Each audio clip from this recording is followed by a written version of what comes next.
what's up guys? Today I'd love to share with you my story, how I went from 1600 to 2260 in less than 1 year. And I'm talking about FIDE rating. For this purpose, I'm taking my game when I was 11 years old. I wasn't a grandmaster yet, obviously, and my strength was about 1600. I'm playing white against Page Christopher from Australia, playing black, and we are entering the French defense.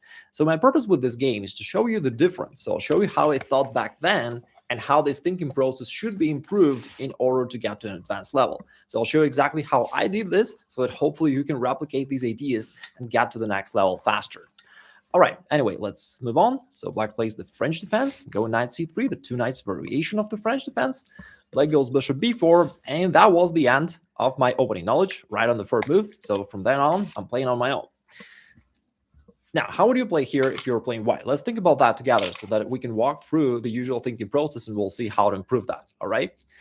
So first of all, I'll share with you how I thought back then.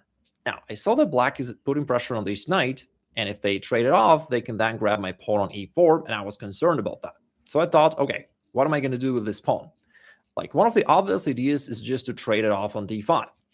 So that is the solution, but what I disliked is that it opens up this diagonal for the bishop, which was previously locked by his own pawn on e6, and so I kind of didn't like it that much. So I thought, okay, if not then what can I do?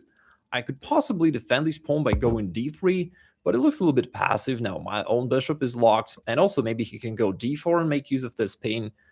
Therefore, I didn't like it either. And so I've been thinking and thinking. By the way, it was an over-the-board, long time control game, so I had time to think. And I came up with the move queen e2, which was kind of quite sophisticated in my view back then. I thought that it potentially threatens pawn takes d5, making use of this pin, and simultaneously I'm defending this pawn. So that's how I thought back then. Now let's compare it to a more advanced level of thinking. So first of all, let's start from the very beginning. Like lower rated players, they think about individual moves. They're lacking kind of grand scheme understanding of what's the overall plan in a position. And when you're playing an opening stage, you got to always keep in mind like the big picture, that your task is to fulfill the three main opening tasks, which are to develop pieces, castle, and connect the rooks. And that's what you should always keep in mind and try to fulfill. In light of that, the queen e2 move I don't like at all. Like it blocks the bishop, it's kind of awkward, and it does not help in these three tasks. It rather prevents them from being executed. So queen e2 I don't like at all. All right, so how should you think in an opening? And of course, I'm not talking about this particular position exactly. That'll apply to any other opening position just as well. So again, first off, we got to accomplish the three main opening tasks and primarily to develop pieces. That's why if we are worried that this pawn is hanging, indeed it's easiest just to trade it off and not overcomplicate matters. Yes, it opens up the bishop, but it's not the end of the world. We can just continue d4, bishop d3, castle, just playing simple moves, not overcomplicated matters. So that was a decent move to play. And here is an even more advanced idea if you really want to play at a high level. Now, the more advanced idea is not to be reactive. Now, the lower rated levels, people are very reactive, meaning your opponent is attacking you and you start immediately thinking about defense. Now, high rated players, they first evaluate the threat itself. So is this threat even dangerous at all? Should you worry about that or not? Like Stockfish apparently to humiliate me, showed me when I analyzed the game that even playing h4, a completely meaningless random move, was better than what I played queen e2. Like, it hurts. But anyway. And the point is bishop to c3 is not a threat, actually, because if black executes it, this helps us to open up this bishop. And if black wants to grab this pawn, then there is another drawback. White can now trade queens here, forcing black's king to move. And after that, knight to g5 will double attack these two pawns. Therefore, white would get back one of them with a good position. So therefore, black had no threats at all, and white actually had nothing to worry about. Moreover, after we found out that bishop takes c3 is actually not a threat, followed by pawn takes pawn, we could even provoke black, say, hey, you want to execute it? Go ahead, dude. And we can just play a3 and even invite black to execute his threat, because it turned out that it's bad only for black. And so that's the highest level of thinking. So a3 was the best move. Anyway, I'm playing queen e2. Black in response took here on c3, and here's another question to think about. Should you capture by this pawn or this pawn? Whoa. What's that? I just built a budgeting app in Base 44. Guys, Nina just built an app. Impossible. Nina can't code. Interesting. Can it generate reports? It can now. Nice. So you're saying we can all build apps now? Yeah. I'm on lunch. I gotta make a call. I'll be in my office. Just built an inventory tracker. Protein calculator. Book sharing app. A workflow manager that Tracks who still owes for the group lunch. Trash duty schedule. Since no one seems to care. Just built a I just performance created a manager. goal tracking system. We built the same thing, didn't we? Yep. Can this thing manage contact? Is SOC 2 compliant? I want to animate this graph. Create a party planner. Profesor de Español. An inter-office dating app. For dogs. For office dogs. You know what I mean?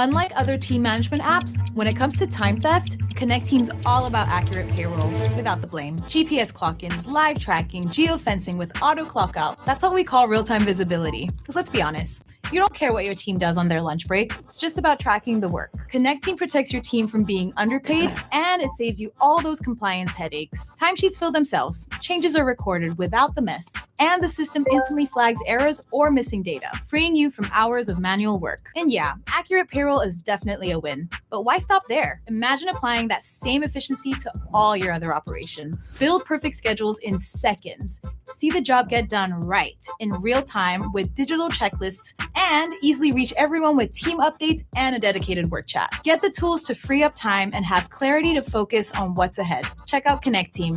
It's work transparency in one app.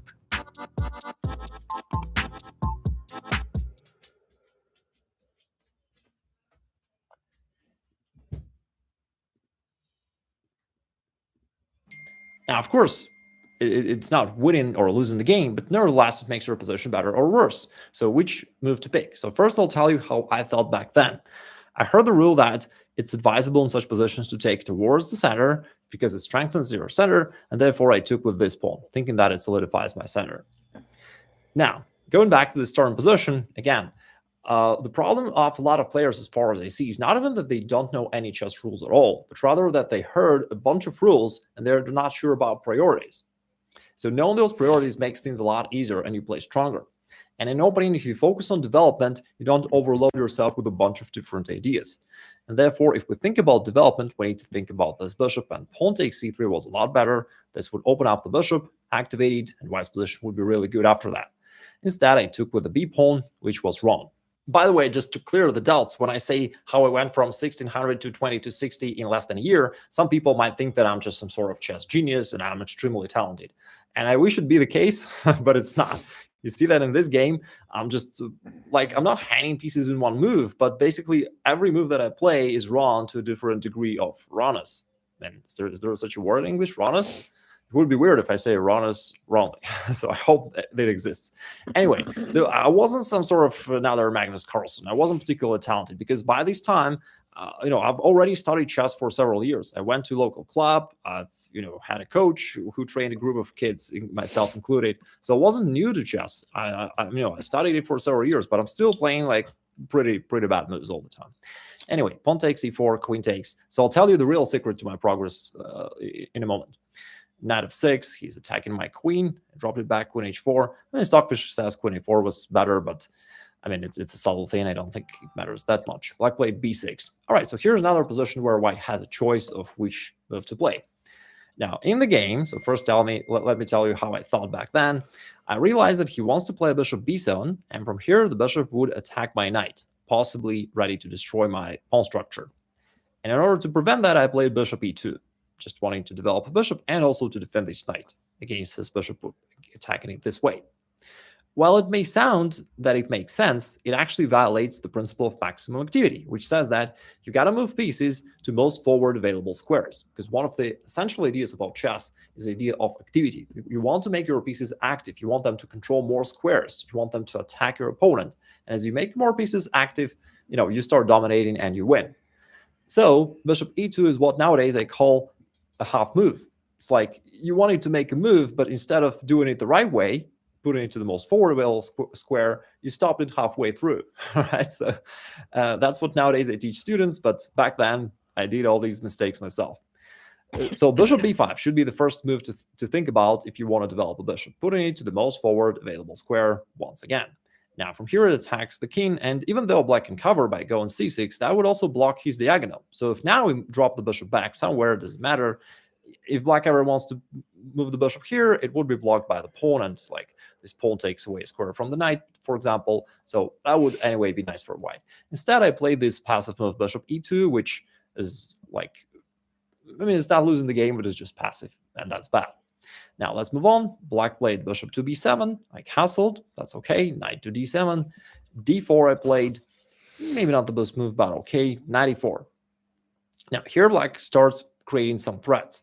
He's putting pressure to this pawn, and I'm offered to exchange queens. All right, so how would you play in this case? Before we move on to the game, let me also show you one kind of funny thing. I decided to Google this question to see what people think about this. So how long does it take for a 1500 to 1600 ELO rated player to reach a 2000 rating plus on average? And here's the top answer. It says, typically they never do. Not a very optimistic answer. Unfortunately, it's true, but I'll tell you in a moment how to speed up this progress tremendously. In the actual game, I noticed that this knight is attacking my pawn. I wanted to get rid of this, and I came up with the move bishop g5. So I thought, okay, cool, I'm counter-attacking him, and if he wants to get rid of this, he'll have to trade off his knight, and I'm getting rid of this threat, so I thought that is a smart thing to do. Now, it wasn't. The reason is a bishop is stronger than a knight. That's what a lot of beginner-level players don't know, because classical chess books or tutorials tell you that both a knight and a bishop are worth about 3 pawns, and therefore these are equal pieces.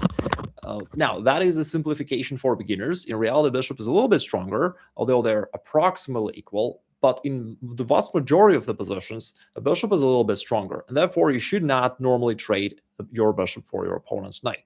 So what was the right thing to do? Well, again, not to overcomplicate matters. So he's kind of putting pressure here, so white should have just traded queens, and after that, white should have thought how to defend this pawn, whether to move it forward or to play bishop b2. Again, simple thing, just not overcomplicating. It's interesting that playing stronger chess sometimes is actually simpler, because you know the right ideas and you just rely on them. You don't think about a ton of possible options that you have in position. Your setup wants Opera GX, and you're holding it back. You never respected me. Download Opera GX. Anyway, I played bishop g5 thinking that I'm cool. It wasn't the case, so black decided to trade it off. Now he goes pawn h6, attacking my knight. Now I have to move it back, knight f3, and eventually we traded off queens anyway, just my knight is now out of play. Black castled, and now that's not a position to think about. So how would you play here if you were playing white? I played bishop f3. I saw that this bishop is active, decided to trade it off. So that was my thinking process. Now, what's the right way of thinking? Well, the right way of thinking is that, again, first of all, we should stop this one-mover thinking. When you just think about the next move and you look at your pieces and you think, okay, where do I move them? Like, that's how lower-rated players think. Initially, again, we need to know the big picture. So in an opening, our main tasks were to develop pieces, castle, and connect the rooks so that they kind of defend each other this way, and there is nothing else standing in between them. Now the opening has finished. Actually, we rushed to an endgame because queens were traded off quickly. And what do we do in an endgame? We need to know an endgame plan. And an endgame plan revolves around pawns. After queens come off the board, you have not enough horsepower to attack your opponent's king, so to say. And therefore, it starts being all about pawns. You either attack your opponent's pawns or you promote your past pawns, get a new queen, and then you checkmate your opponent. And if it's all about pawns, we can see that white is actually feeling here pretty badly, because white has these double pawns, this isolated pawn, and black's pawn structure is very nice. So white's actually in trouble, because black can, down the road, start attacking all these weaknesses, and white has nothing to do, really. So one of the ways to try to solve this problem for white was to push this pawn forward so that it puts some pressure on black, and at least you can trade off one of your weaknesses. So that would be something worthwhile to think about. Now, honestly, I haven't thought about that at all. Back in the day, I just didn't know all these things at all. Now, instead I played bishop f3. I mean, it's not too bad, but what I don't like about it, again, is the lack of planning, that I'm always playing one-movers, right? Just I'm thinking what to do right now, in the moment. So black traded it off and played knight to f6. Here I realized that perhaps he wants to go here and attack my weak pawn once again, so I played c4. Black played c5. Now, this time, undermining my center, I played c3. Not the best move, but decent. Black played rook c8. He's now starting to take aim at my weaknesses, so I defended it with rook to c1 so that I can, defend this pawn. Black played rook c7, and to my surprise, Black actually offered a draw. Even though I played chess for about 6 years, my level was very average. However, the very next year, my rating became 2260, and a year later, I became an international master. Let's look at my game of that period. Now, I'm playing with white. I'm still playing pawn e4.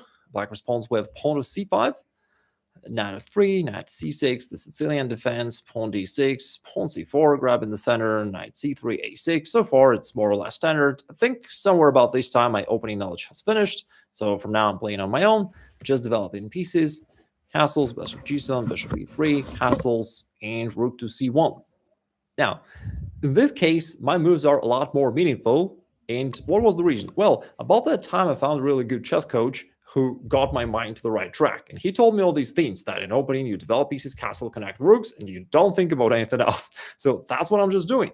And another rule of thumb is that in an opening, ideally, you want to move every piece you have. That just makes sure that you don't forget about something and you don't leave one of your pieces unused completely. And that's what I'm trying to do. Bishop d7, knight b3. I'm not sure if it was that necessary. Anyway, b6, f3, queen d2, rook d1. You see, I'm trying to move every piece that I have. And by now, I achieved that goal, right? Every piece, exactly every one of them, which I had in the game, every one of them has moved from its original square, making sure that all of them are taking part into the game. Now, Black plays queen b8. Now, here comes the next phase, middle game. So after you activated all of your pieces, what do you do next? The answer is you move to your opponent's half of the board and you start putting pressure, you start creating threats. So I'm asking myself, how can I move to opponent's half of the board? There aren't that many options, so I jump with my knight to d5. That doesn't attack anything right now because Black is covered, but anyway, I'm just moving forward. Black played rook c8. Now, what do I do here? Once again, I ask myself the very same question. How do I move to my opponent's half of the board? Again, there aren't many options. In fact, there was only one move which I could see, which was bishop to g5, which I played. I mean, well, I could trade off knights, but that would be just an exchange. So bishop g5 seems to be making more sense, where I'm putting some pressure over here. Black played bishop e6. Now I'm thinking to myself again, okay, I can trade off here, and I already know that bishop is stronger than a knight, so I do not want that much to trade off my bishop. I could take with a knight, but then if he recaptures and attacks my bishop, I mean, I'm not sure. Maybe it's good for white, but on the other hand, I'm trading off not a good knight, idea. I'm not getting anything substantial. So I'm not sure if that's the move to play. Then I keep thinking, okay, is there any other move on my opponent's half of the board that I can play? And I found the move pawn to c5, which sacrifices the pawn, but on the other hand, opens up this diagonal for the bishop. And if I could, I'm going to take this pawn, and from there, I'm going to take one of his rooks. So Black was concerned with that, and he decided to cover by going b5. By the way, you see that I found this tactic c5, not because I'm a great tactical player, but because I asked myself the right question. How do I move to my opponent's half of the board? And I've been asking myself this question throughout this entire middle game phase. Now, I took here on d6, and it turns out that Black's actually losing the game already, because he cannot recapture over here. That will leave this knight undefended. Now, I'm attacking it twice. He is defending it once, so I would just grab a knight.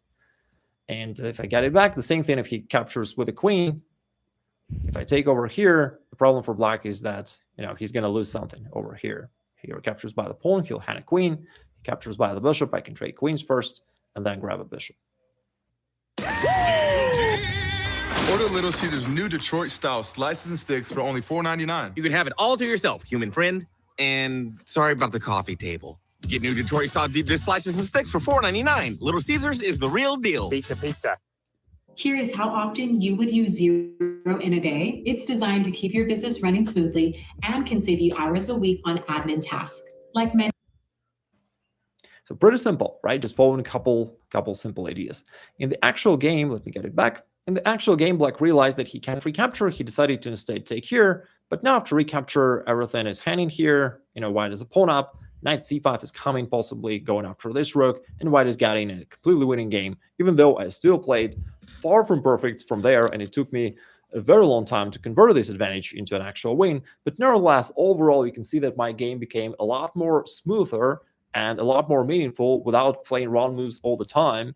And each happened in a very short time frame. So what is the secret to chess success?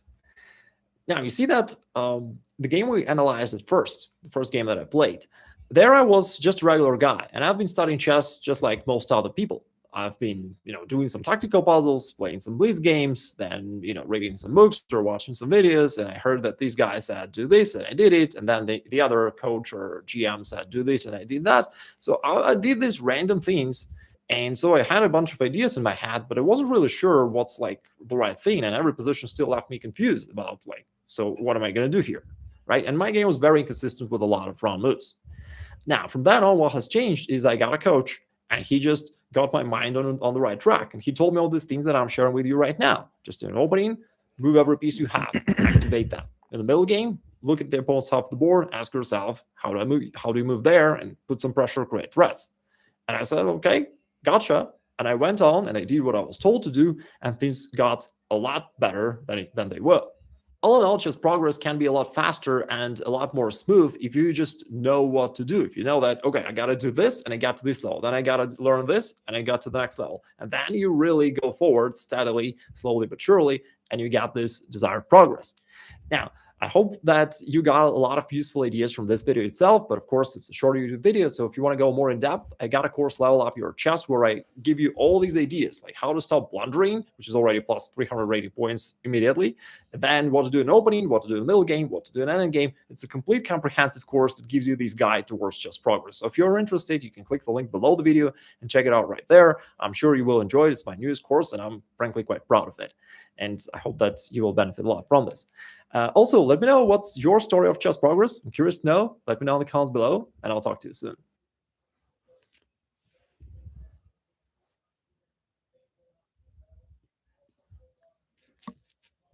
Recently, I recorded a video sharing my story of how I went from 1600 to 2260 chess rating in 1 year. A lot of you guys found it helpful and asked for more, so there we go. For today's video, I summarized the 3 key rules that allowed me to make this advancement in my chess strength within just 1 year. So it took me a lot of time to figure it out, and hopefully you can learn all these main ideas within just 10 to 15 minutes. So here's the first example. I'm playing black against Silagi from Hungary, playing white. White here played knight to f3, attacking this knight on e5, and black's going to do something about that. You may think about that yourself for a second and think, how would you play here if you were black? By the way, of course, these are not just about this position. The very same principles will apply to any other chess position, and I think it's going to be really helpful. So I'd love to share with you how I thought back then when I was a 1600 rated player, 11 years old. I mean, I played badly, and how I improved that to get to 2260 in 1 year. And actually, the following year, I already became an international master. So when you get on track, when you understand the right way of thinking, you can improve at chess much faster than most players think. Anyway, let's analyze the current position. Now, the knight is in danger. It's attacked twice, while it's defended only once by your bishop from g7. Therefore, you gotta do something about it, or else you will lose it. I'm pretty sure most players will say, hey, the easiest way to deal with this is just to trade it off, so why not to take an f? Should these auto-transforming glasses be made illegal in the US? All glasses have this tiny flaw, but we fixed it. You see, the lenses inside prescription glasses all have fixed diopters, which work, but only for one job. We all know reading glasses help you see up close, and glasses for distance help you see far away. But what if you could have a pair that could let you see crystal clear at any distance? That's exactly what we've invented at Clarity Blue. We created a unique dual lens technology that automatically adjusts to what you're looking at. So it doesn't matter whether you're near or farsighted, or both, these glasses let you see sharp at any distance. These are called Clarity Blue glasses, and they're nothing like regular glasses. The dual focus lenses auto-adjust to adapt to your specific vision. Now, this is a game changer because 1, it means you're done with switching glasses all the time. 3, and that is wrong. Even though I'm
Sorry.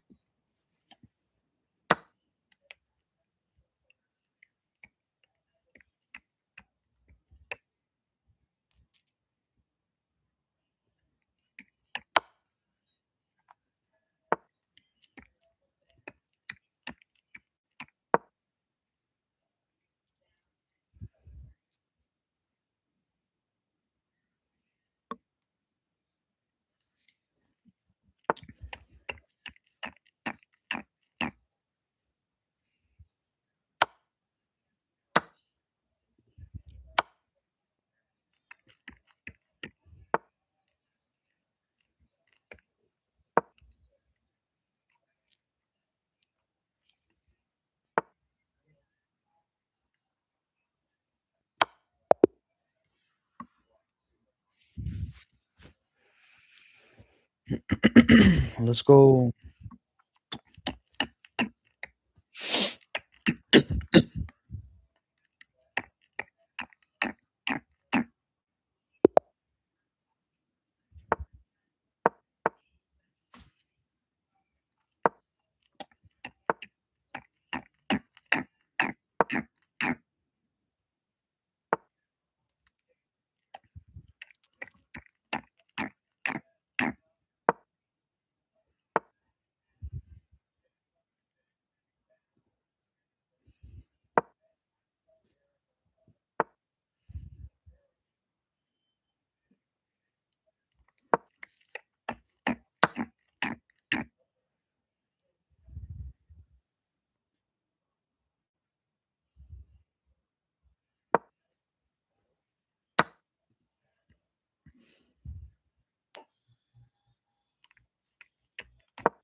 Fuck.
Yeah.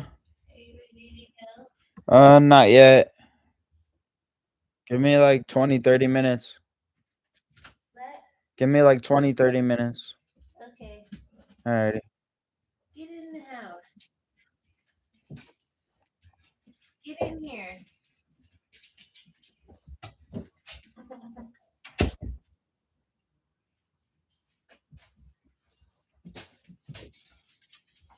Oh shit, it's my turn, see? God damn it, man.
Ah,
One more game.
Stop.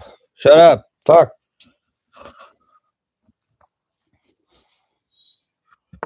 Ivory, shut up.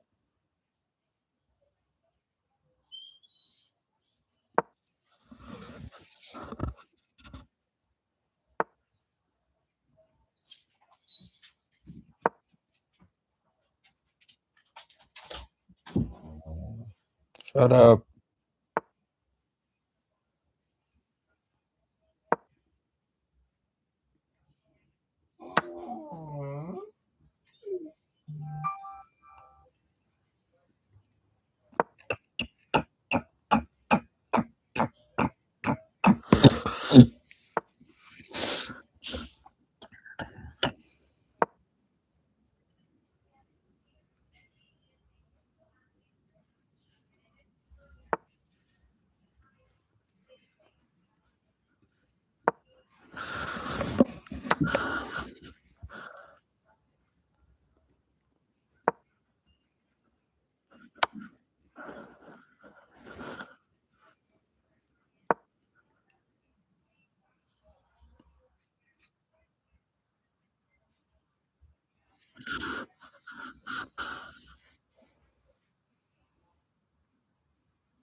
Fuck.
This is rough. I gotta take a break. I'll try to be better for y'all. Let's move with reason. At least next time.